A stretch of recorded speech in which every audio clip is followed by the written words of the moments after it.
el tercer origen sería las causas ambientales. En este caso no tienen ninguna dificultad funcional ni tampoco ningún antecedente orgánico, sino que estamos hablando que el entorno está regulando cómo ellos pronuncian. Por ejemplo, en ira en vez de mira, ¿sí? O a lo mejor en vez de decir fuiste, dicen fuistes.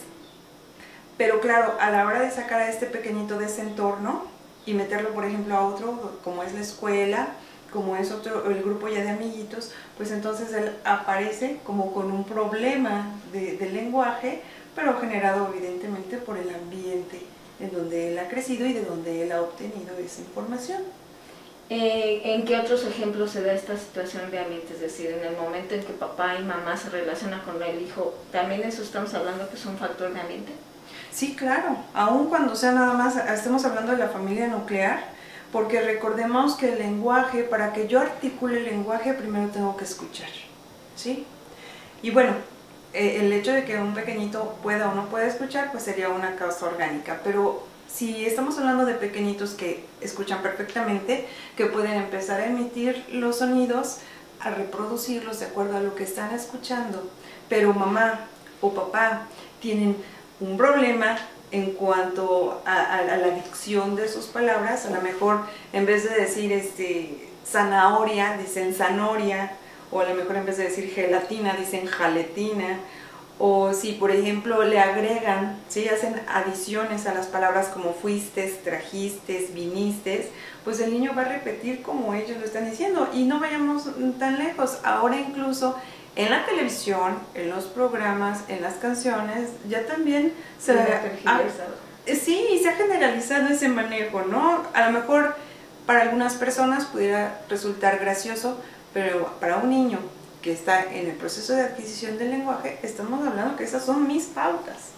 Lo que es holográfica es un método, es una estructura en donde te ofrece un abanico de todo el conocimiento que hay y donde tu sabiduría escoge. Y dice, fíjate que yo tengo un miedo, una fobia. Y ese miedo tiene una frecuencia vibracional en ti, es como un disco. Pero la única que sabe cómo puedo yo modificar ese disco, eres tú. ¿Okay? Es por eso que nosotros no somos terapeutas, somos facilitadores. O sea, yo a través de que tú me ayudes a identificar qué está expresando mi cuerpo, yo lo soluciono. Así es. Y lo preguntamos a tu cuerpo a través de tu brazo. ¿Podemos hacer una demostración para que nuestro auditorio se pueda dar idea cómo se maneja esto? Claro que sí. Vamos a empezar con algo muy sencillo. Lo primero que tengo que hacer es pedirte permiso para ingresar a tu sistema. Es como, me das permiso y me das tu contraseña, tu password, porque si no me das permiso yo no puedo ingresar a tu sistema. ¿Me das permiso? Sí. Gracias, Elvia. Entonces te voy a pedir que pongas tu brazo aquí, ¿ok? Tú no me respondas verbalmente, lo voy a hacer, le voy a preguntar a tu cuerpo y le voy a decir, respondes a nombre de Elvia. Y aquí yo tengo fuerza. Esto significa que estás en resonancia con el nombre de Elvia. ¿Okay? Es una certeza. Así es. Ahora te voy a preguntar, ¿respondes al nombre de Ramona? No, a nadie le gusta Ramona. ¿Ok? Entonces aquí no tengo fuerza. Esto es, no estás en resonancia con llamarte Ramona. ¿Ok? Cuando dicen Ramona, tus células no voltean. Cuando dicen Elvia, tus células sí voltean. ¿Ok? Ahora voy a preguntar. ¿Tu sexo es femenino? Tengo fuerza. ¿Tu sexo es masculino? No tengo fuerza. ¿Ok? ¿Sí? De esta manera, a través del método y los libros, vamos preguntando a tu cuerpo qué es lo que le pasa. Pero con un método, con un proceso. Por ejemplo, hay estos libros, tienen todo un método. ¿Cuántos libros son? 12. 12, y cada libro va aplicado a determinadas cuestiones que hay que trabajar con el cuerpo. Así es. ¿Cómo le haces tú? Porque uno pensaría, bueno, ¿qué vas a leer los 12 libros para saber qué es lo que necesito, lo que me pasa? Sí, y qué interesante pregunta. No, es también tu sabiduría la que me dice qué es lo que necesitas resolver en ese momento. Por ejemplo, algunas personas vienen y me dicen, Beatriz, necesito que me ayudes a quitarme el cigarro, ¿no? Y ellas están pensando que su problema es el cigarro. Y resulta que su sabiduría me dice, no, el cigarro no es mi problema. Mi problema es la culpa, el resentimiento, la tristeza que tengo y que estoy equilibrando con el cigarro. ¿Cómo se lo explicas a la gente que viene aquí, te visita, que empieza a hacer esos cambios? Fíjate que el explicarlo no es fácil, porque entender las cosas sencillas, irónicamente, es difícil. Estamos tan acostumbrados a tenerlo enfrente que no lo vemos. Y esto es algo tan obvio que no es fácil, ¿no? Para nuestro entendimiento. Siempre pensamos que las cosas para resolverlas tienen que ser difíciles, largas, complicadas y caras. Exacto. ¿No? Pero resulta que cambiar nuestros pensamientos y nuestras creencias no requiere de gran situación. Quiero comentarte que incluso a nivel personal yo fui escéptica número 1, porque mi formación es médica. Entonces pensar... Médica científica. Soy cirujano dentista, estudié para cirujano dentista. Entonces mi formación va con el método científico.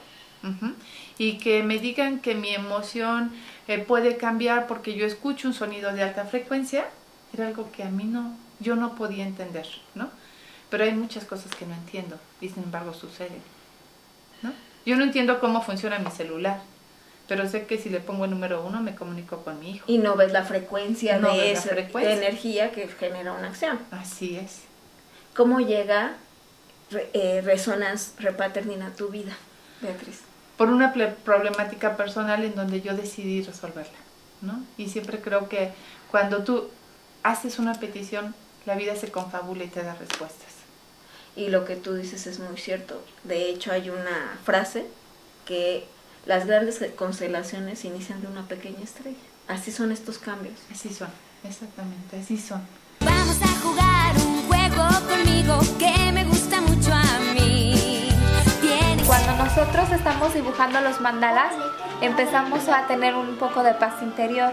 Entonces, al estar dibujando, vamos mejorando incluso nuestro estado de ánimo. Cuando nosotros queremos hacer una, por ejemplo, relación con las demás personas, algo que tiene que ver de nosotros hacia afuera, entonces vamos a empezar dibujando desde el centro y terminando en la parte de la orilla del mandala. Cuando nosotros queremos mejorar algo interno, podemos trabajar de la orilla hacia el centro del mandala. Entonces, si lo combinas con música, entonces te puede servir para que los niños tengan más atención. Entonces lo puedes poner, estos incluso yo los bajé de internet, los puedes encontrar en internet o puedes comprar en las librerías algunos libros que vienen con mandalas. Estos son especialmente para niños, pero hay con diferentes tipos de figuras, círculos, cuadrados, hay mucha geometría en los mandalas. Entonces esto los puedes poner si un niño tiene periodos muy cortos de atención. Lo que puedes hacer es ponerle uno diario donde el niño se siente y mantenga su atención en el mandala. Entonces, desde que empiece hasta que termine, la indicación es que estará sentado. Y lo puedes combinar con música que le ayude a tranquilizarse, a relajarse, etc. ¿Verdad? Recuerda que dentro de los procesos de aprendizaje, el del lenguaje es muy importante en la vida del ser humano. Si tú tienes un pequeño, recuerda que siempre va a repetir los patrones del lenguaje que tú tengas. Es decir, si tú le enseñas, como lo dijo el especialista, a llamar las cosas por su nombre, como en el caso de los perros, en vez de decirle guagua, tu hijo aprenderá. Entre más palabras vayas corrigiendo de una manera agradable, como un juego, el niño va a desarrollar mayor vocabulario y se va a expresar mejor. Quédate con nosotros en Mundo Pequeño y visita www.ensenaloshacergrandes.com.mx.